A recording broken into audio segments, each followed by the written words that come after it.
Veamos ahora entonces la entalpía estándar de formación.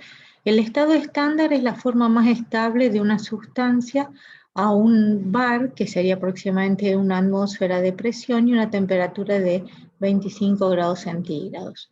También la concentración de tratarse de una solución es concentración molar.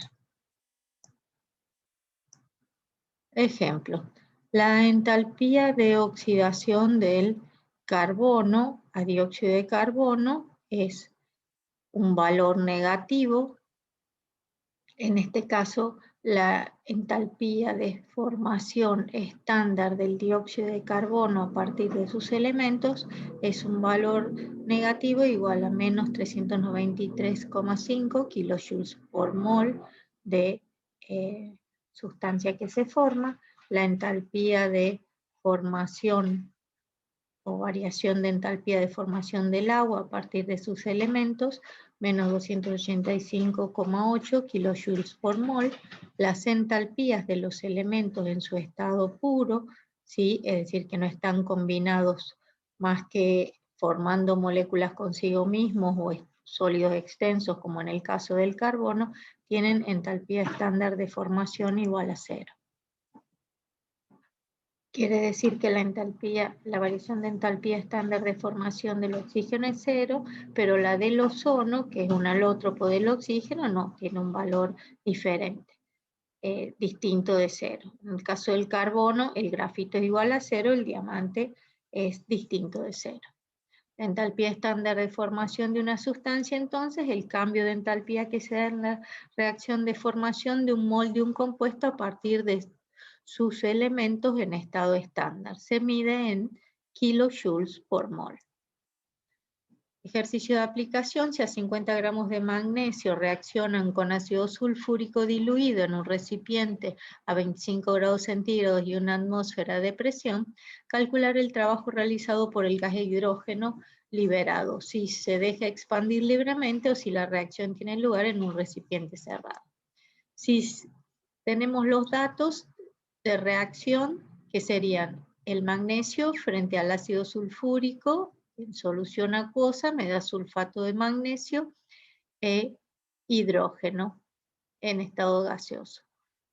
Son 50 gramos que reaccionan en estas condiciones. ¿Cuál sería el trabajo si cuando se producen los productos se genera hidrógeno? Quiere decir que hay un trabajo de expansión si el volumen del reactor puede variar. Se libera un mol de hidrógeno por cada mol de magnesio que reacciona. Quiere decir que 50 gramos son 2,06 moles de magnesio y también son 2,06 moles de hidrógeno. El trabajo realizado para un sistema es menos P delta B o en el caso de una sustancia gaseosa, el número de moles de hidrógeno por RT. Reemplazando por sus valores y recordando que R en este caso debe estar en joules por mol Kelvin, nos queda que su valor numérico es 8,314. Al cambiar las unidades, cambia el valor numérico. De manera tal que el trabajo es igual a menos 5.104 joules, o lo que es lo mismo, menos 5,10 kilojoules. Es un trabajo de expansión, porque es un trabajo que realiza el sistema sobre el medio ambiente y por eso es negativo. En el caso de un reactor que no cambia su volumen, por eso dice que la reacción tiene lugar en un recipiente cerrado, el trabajo en un recipiente cerrado es 0, dado que delta B es igual a 0. No hay variación de volumen. Después dice otro ejercicio: calcular la cantidad de calor necesaria para transformar 250 gramos de hielo que se encuentran a menos 20 grados centígrados en vapor de agua. La gráfica, para que se ubiquen, de temperatura en función del el calor, ¿sí? Primero tenemos el hielo sólido, que está a menos 20 grados centígrados. ese hielo a 0 grados centígrados funde, hay un equilibrio líquido sólido a temperatura constante y es la variación de la entalpía de fusión. Luego, cuando todo el hielo se ha transformado en líquido, que sería en este punto, el líquido se va calentando hasta 100 grados centígrados, que es la temperatura a la cual pasa a vapor. A temperatura constante, la energía que va absorbiendo es porque la forma vapor del agua tiene mucho más energía que el agua líquida. Y hasta este punto es el calor que debemos calcular. El calor de la primera etapa sería el calcular el calor para aumentar la temperatura hasta 0 grados centígrados de los 250 gramos de hielo.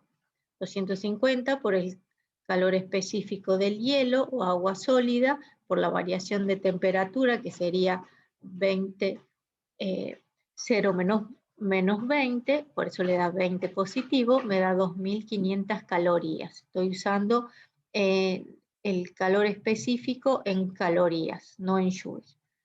Los datos de calor específico, que se sacan de tabla, ¿no? Calcular el calor entregado para el cambio de fase de sólido a líquido es la segunda etapa, el calor 2, que es la masa de hielo que va a fundir a agua líquida, 250 gramos, y el delta H de fusión es 80 calorías por gramo. Es una propiedad extensiva, por lo cual debemos multiplicarlo por la masa. Esto me da 20.000 calorías. El calor 3 es el calor de calentar el agua líquida hasta los 100 grados, ¿sí? De 0 hasta 100 grados centígrados. Sigue siendo la misma masa, 1 caloría por gramo grado es el calor específico del agua líquida, el delta T son 100 grados centígrados, 100 menos 0, 25.000 calorías. Y la etapa de transformación del líquido en vapor, ya que es la última etapa partiendo del sólido hasta llegar a la misma masa pero en estado vapor, sería el calor de vaporización o de ebullición, sería la masa de hielo por el delta H de ebullición, 250 gramos del agua líquida por la variación de la entalpía de vaporización o ebullición, que sería 540 calorías por gramo. Eso da un total de 135.000 calorías. Sumados todos los calores, que es lo que pide, la cantidad de calor necesaria para transformar 250 gramos de hielo de menos 20 grados centígrados a vapor de agua, que tiene que ser a los 100 grados centígrados, el calor total es la suma de todos esos calores y me da 182.500 calorías. Otro ejercicio de aplicación, un calorímetro contiene 50 gramos de agua, se lo entregan 3.358 joules de calor, la temperatura del agua y el calorímetro originalmente es de 22,34 grados centígrados y aumentó a 36,74 grados centígrados. Calcule la capacidad calorífica del calorímetro en joules por grado centígrado. El calor específico del agua es 4,184 joules por grado centígrado. Entonces, veamos. Para la resolución tenemos que los 50 gramos de agua están a 22,34 grados centígrados y pasan a 36,74 grados centígrados. Quiere decir que la variación de temperatura final menos inicial es de 14,4 grados centígrados y el calor que absorbe el agua es la masa de agua por el calor específico del agua por la variación de temperatura, que me da 3.012 joules. La cantidad de calor entregado fue de 3.558 joules y el agua absorbió 3.012 joules. La diferencia entre los dos calores es la cantidad que absorbió el equipo, que es la bomba calorimétrica o calorímetro. Esto me da 346 joules. para obtener la capacidad calorífica del calorímetro, el calor dividido la temperatura me va a dar la C mayúscula, que serían 24 joules por grado centígrado. Considere la síntesis de propano, un gas utilizado como combustible para campamentos, a partir de sus elementos, es decir, el carbono grafito más hidrógeno que me da propano gaseoso. Es difícil medir el cambio de entalpía de esta reacción, sin embargo, las entalpías de reacción estándar de combustión son fáciles de medir. Se dispone de los siguientes datos: las entalpías de combustión del propano, del grafito y del hidrógeno, que me dan respectivamente, en el caso del propano, porque es un hidrocarburo, dióxido de carbono y agua, cuando la combustión es completa. La combustión del carbono grafito me da dióxido de carbono y la del hidrógeno me da agua. Cada uno con un delta H de reacción medidos en kilojoules. Para calcular el valor del delta H de síntesis del propano a partir de sus elementos, utilizando el cálculo indirecto, podemos combinar estas ecuaciones y sus valores de delta H para llegar a la ecuación final, que sería 3 carbonos grafitos más 4 hidrógenos, que me dan propano, un mol de propano gaseoso. ¿Cómo procedemos? Primero, se necesitan 3 moles de carbono grafito en los reactivos. Quiere decir que la ecuación 2 la multiplicamos por 3. La entalpía o variación de entalpía de una reacción es una propiedad extensiva. Entonces, si lo multiplicamos por 3 a la ecuación, debemos multiplicar por 3 el valor del delta H. Luego, necesitamos el hidrógeno como reactivo y el propano como producto. Para que el propano figure como producto, tenemos que, acá es un error, ¿no? Propano. Invertimos la ecuación primera y entonces dióxido de carbono más agua, que me da propano más oxígeno. Al invertir la ecuación, sabemos por la ley de Lavoisier que si en este sentido la reacción es exotérmica, porque tiene un valor negativo, en el sentido opuesto será endotérmica. Y entonces cambia el valor de delta H a más 2220 kilojoules. El hidrógeno, que debe aparecer como reactivos, son 4 moles, por lo cual la ecuación 3 la multiplicamos por 4, 4 hidrógenos más 2 oxígenos, que me dan 4 aguas, y nuevamente, como la variación de entalpía es una propiedad extensiva, también la debemos multiplicar por 4, que serían 4 moles, por son la estequiometría, ¿sí? Que me dan menos 1144 kilojoules. Al invertir y poder sumar estas 3 ecuaciones, ¿sí? Invertir esta y multiplicar por 3 y por 4 respectivamente estas dos, y sumarlas, se me simplifican los oxígenos, ¿sí? Porque 3 más 2 son 5 moles de oxígeno, y acá tengo los 5 moles de oxígeno, y 4 moles de agua con 4 moles de agua, 3 moles de dióxido de carbono con 3 moles de dióxido de carbono, de manera tal que sumando las ecuaciones y simplificando me queda la ecuación deseada.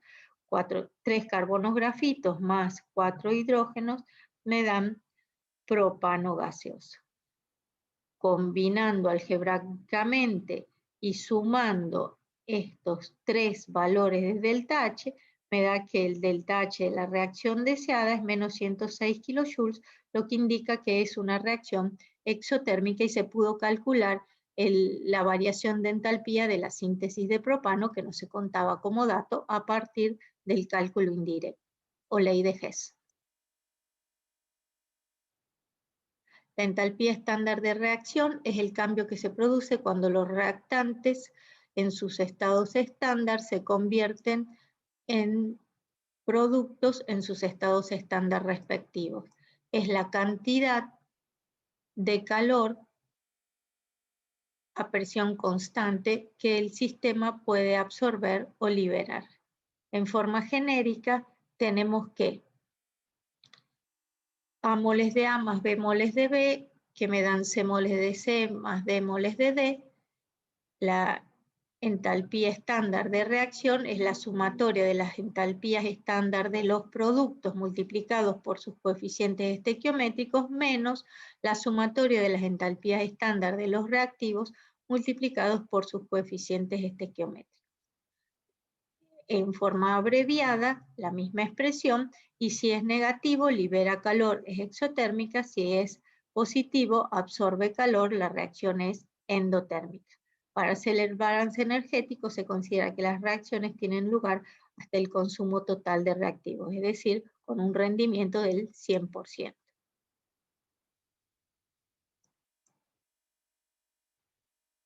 Las entalpías estándar, por ejemplo, de combustión, es el cambio de entalpía por mol de sustancia que se quema en una reacción de combustión en condiciones estándar. Los productos de combustión en un compuesto orgánico son dióxido de carbono gaseoso y agua. Cualquier nitrógeno que se encuentre en el compuesto orgánico se libera como nitrógeno gaseoso, a menos que se especifique otro producto. Y siempre es un proceso exotérmico. La otra entalpía de medir importante, como habíamos conversado en la unidad de disoluciones, es la entalpía de disolución, que es cuando las fuerzas intermoleculares de soluto y disolvente se rompen e interaccionan las fuerzas intermoleculares soluto y solvente formando la disolución, de manera tal que la variación de entalpía de la disolución es la sumatoria de las entalpías de cada etapa. Primero separar los, si esto fuera un compuesto iónico, los iones del soluto, si esto fuera agua, romper enlaces puente hidrógeno, y cuando se forma la solución, generar una interacción ion-dipolo para que de esta manera el sistema sea un sistema homogéneo como lo es una solución. Las entalpías de enlace es la energía necesaria para romper un enlace de un mol de sustancia en estado gaseoso y a presión constante. En el caso de moléculas diatómicas es igual que la energía de disociación, es el enlace en la molécula AB que me da A más B, la energía de disociación es la energía de enlace, por ejemplo, romper un mol de enlaces de moléculas de hidrógeno, un mol de moléculas de hidrógeno, separarlas en 2 moles de átomos de hidrógeno requiere una energía de 436 kilojoules. Siempre positivas, son procesos endotérmicos, romper enlaces. Es necesario aportar energía al sistema. Hay procesos que son espontáneos, como por ejemplo el agua que cae de una cascada, pero nunca el agua sube por la cascada. Quiere decir que caer es espontáneo, subir es no espontáneo. Es espontáneo el calor que fluye de un objeto a mayor temperatura a otro de menos temperatura. O el hierro que con el tiempo en ambientes húmedos se oxida, si no está protegido también es un proceso espontáneo. Son espontáneas las siguientes reacciones de combustión del metano, de cambio de fase de sólido a líquido, el agua, ¿sí? O de formación de la disolución de nitrato de amonio. Algunas son exotérmicas, otras son endotérmicas, los valores de entalpía, pero no sabemos si el proceso es espontáneo. ¿Por qué? Porque no es la entalpía la que determina la espontaneidad de una reacción, sino que para tener en cuenta si un proceso es espontáneo o no, tenemos que tener en cuenta otra función termodinámica que es la entropía. Los procesos espontáneos son aquellos que ocurren naturalmente sin requerir de causas o estímulos externos. Los procesos no espontáneos son aquellos que para producirse requieren de un agente externo. Un cuerpo que cae, ¿sí?, es un proceso espontáneo por acción de la gravedad, por inclinación de la superficie, pero no es un proceso espontáneo que suba por donde cayó. Para predecir la espontaneidad de un proceso se necesitan conocer dos aspectos del sistema, la variación de entalpía y la variación de entropía. La entropía es una medida del desorden o caos molecular del sistema. Se calcula la variación de entropía del sistema, que es la entropía final menos el estado inicial de esta función termodinámica, y la entropía de una reacción química es la variación de la entropía, queda expresada en estado estándar, queda expresada como la sumatoria de las entropías estándar de los productos multiplicados por sus coeficientes estequiométricos menos la sumatoria de las entropías estándar de los reactivos multiplicados por sus coeficientes estequiométricos, de manera tal que la entropía es una función de estado. La segunda ley de la termodinámica dice que en cualquier proceso espontáneo la entropía total del universo tiende a aumentar siempre, es decir, la entropía de un sistema va en aumento, del universo, y el desorden del universo va en aumento. Si lo queremos analizar desde un punto de vista del estado gaseoso, la entropía del estado sólido es menor que la entropía del estado líquido, y la del líquido a su vez es menor que la entropía del gas. ¿Por qué? Porque el desorden va aumentando y por ende la entropía también. La capacidad de movimiento de un sólido es muy poca comparada con la de un líquido y aumenta con la de un gas. La entropía del universo es la del sistema más el entorno y según la ley va en aumento, y la entropía del universo en el estado de equilibrio es la del sistema más la del entorno y es igual a 0. Y acá sería para tener en cuenta cuándo la entropía puede aumentar o disminuir. La entropía de una muestra aumenta si aumenta la temperatura, porque aumenta la energía cinética de las moléculas o átomos que forman esa muestra, y entonces aumenta el desorden. Si la entropía de un gas aumenta, conforme aumenta su volumen, ¿por qué? Porque aumenta el desorden de las partículas en ese nuevo volumen de gas. Hay más posiciones diferentes que pueda tener. La mezcla de dos sustancias o formación de una disolución de sólidos en líquidos causa un aumento de la entropía. El incremento del número de partículas también causa un aumento de la entropía, porque si agregamos, por ejemplo, partículas a este gas, aumenta la cantidad de materia y hay más desorden. ¿Por qué? Porque en distintos momentos puedo tener distintas posiciones de todas esas partículas. Más partículas, más posiciones diferentes. Un incremento de la cantidad de moles gaseosos causa un incremento de la entropía. Tanto en número de partículas como en moles, el efecto es el mismo. En los procesos de fusión, vaporización y sublimación, siempre la entropía aumenta, que sería esto, de fusión, de vaporización y de sublimación. Los inversos, que serían de congelación, condensación y deposición, la entropía disminuye. ¿Por qué? Porque tienden a formas más ordenadas. Los cambios de entropía del sistema, entonces, para una ecuación genérica A moles de A más B moles de B, que me dan C moles de C más D moles de D, la variación de entropía de la reacción sería la sumatoria de las entropías de los productos multiplicados por sus coeficientes estequiométricos menos la sumatoria de las entropías de los reactivos multiplicados por sus coeficientes estequiométricos. Expresado sintéticamente aquí lo tienen, y la muestra de que estén multiplicados por sus coeficientes estequiométricos nos dice que la entropía, tal cual la entalpía, amén de ser una función de termodinámica de estado, es una propiedad extensiva del sistema, ¿sí? Y si el sistema libera calor, la entropía del sistema disminuye, pero la de los alrededores aumenta. Si el sistema absorbe calor, la entropía del sistema aumenta, pero el de los alrededores disminuye, ¿sí? Análisis de los procesos exotérmicos y endotérmicos respectivamente. En procesos reversibles y a temperatura constante se puede calcular la variación de entalpía de un sistema como calor sobre tiempo. Si el proceso químico se produce a presión constante, ese calor será la variación de entalpía del sistema. Entonces, como la variación de entalpía del sistema es igual a la del entorno, podemos dejarlo expresado de este modo.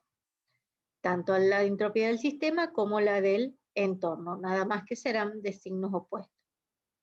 Y la entropía del sistema, la entropía molar estándar, se mide en kilojoules por mol Kelvin, está tabulado, igual que los datos de la variación de entalpía en la tabla de datos termodinámicos de la guía, y la variación de entropía de la reacción se mide en joules por grado Kelvin, ¿sí? Tengan en cuenta siempre que son temperaturas absolutas. La tercera ley de la termodinámica dice que la entropía de una sustancia cristalina perfecta es cero en el cero absoluto de temperatura. Estaríamos en este caso, ¿sí? Porque entropía en función de temperatura, cuando estoy en el cero absoluto, la entropía es cero. Y aquí lo que va mostrando es cómo va aumentando la entropía a medida que voy cambiando de fase. La espontaneidad de las reacciones químicas dice que una reacción es espontánea cuando el delta G es igual a delta H menos T delta S, valor negativo de ¿quién? De la energía libre de Gibbs, ¿sí? Entonces, la espontaneidad de una reacción química dijimos que iba a depender de delta H y delta S. Para esto se define una nueva función termodinámica, que es la variación de energía libre o variación de energía libre de Gibbs. Para que la reacción sea espontánea, este valor de delta G expresado en función de delta H y delta S debe ser menor a cero, es decir, negativo. ¿Cuándo una reacción va a ser espontánea? Entonces,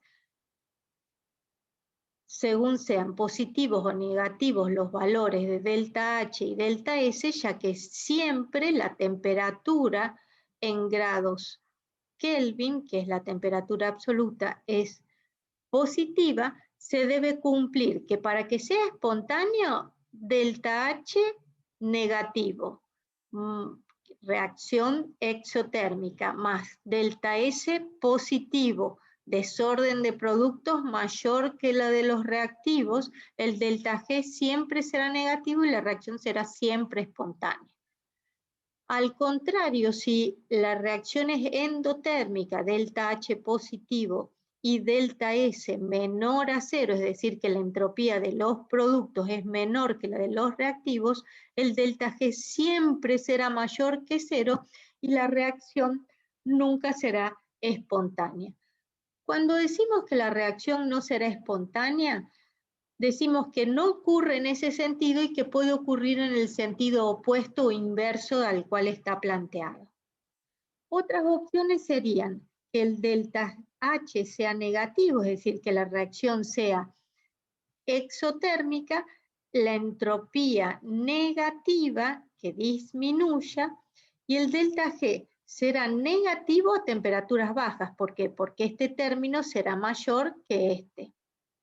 Y si no, será positivo a temperaturas altas, porque el delta S será mayor que el término T delta S será mayor que el término de delta H. Estoy siempre analizando estos dos términos.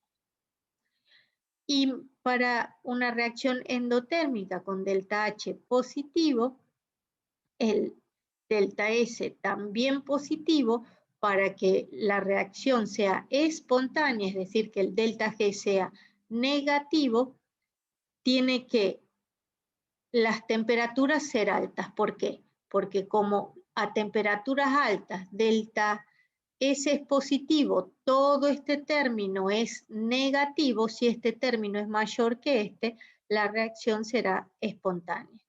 Pero si las temperaturas son bajas, este término no será mayor al término positivo del delta H y la reacción no será espontánea.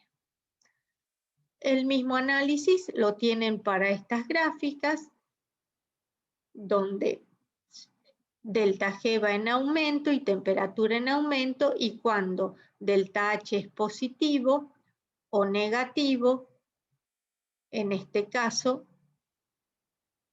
cuando no son espontáneas y cuando sí son espontáneas. Un análisis al mismo que hicimos recién, pero a través de gráficas. Al finalizar esta unidad, debieran poder contestarse qué estudia la termodinámica, qué es la energía interna, cuánto trabajo puede realizar un sistema, para qué se utilizan los balances de calor, cuánto calor libera una reacción, y las funciones termodinámicas, entropía, entalpía y energía libre de Gibbs para definir la espontaneidad de una reacción química.